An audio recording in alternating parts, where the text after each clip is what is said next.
In some faith traditions, there's a deeply held belief in a direct line of communication from God. It's a spiritual endowment known as the gift of prophecy. But what is it really? And what role does it play for believers today? Let's dive in and break it all down. So what exactly is this gift of prophecy? Well, to get a good handle on it, we're going to look at it from a few different angles.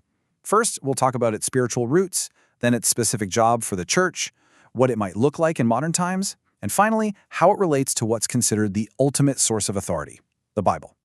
All right, first things first, let's lay the groundwork. According to the text we're looking at, this isn't a skill you can learn in a class or practice to get better at. Nope, this is seen as a divine endowment, a gift of the Spirit.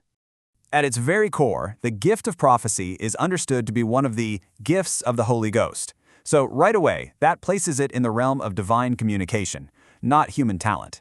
It's something given, not earned. And this isn't presented as some brand new idea. The belief is that this gift has really deep roots, showing up again and again throughout the sacred texts we call the Scriptures.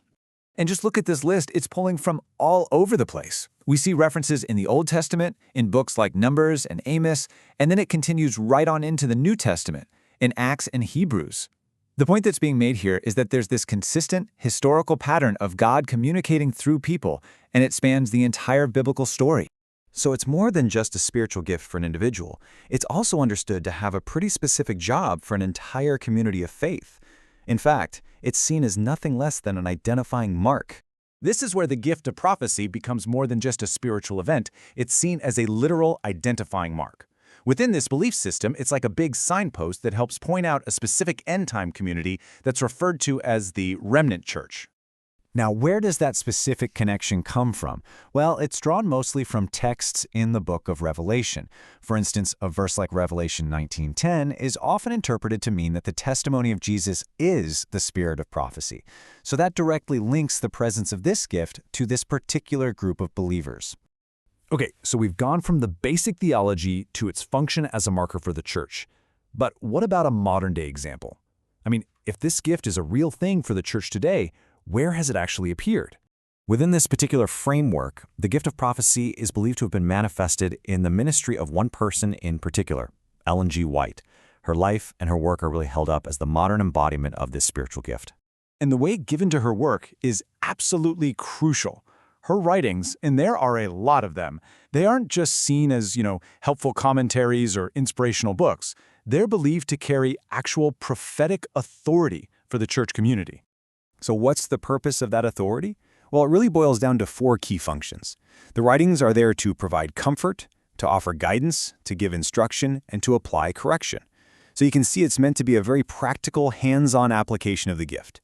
But of course, this brings up a huge question about hierarchy, right? If these writings have prophetic authority, then where do they stand in relation to the Bible?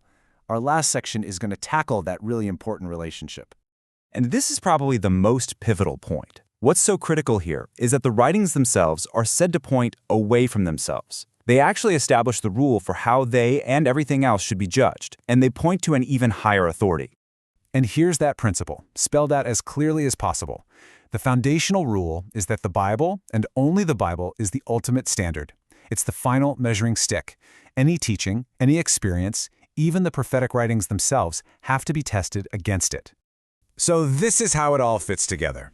On one side, you've got the prophetic writings, and they serve an active, continuing role for the church in comfort, guidance, and so on. But on the other side, you have the Bible, which is positioned as that foundational, unchangeable standard. You could say one is like a guiding light for the journey, while the other is the ultimate compass that sets true north. And that leaves us with a really fascinating question to think about.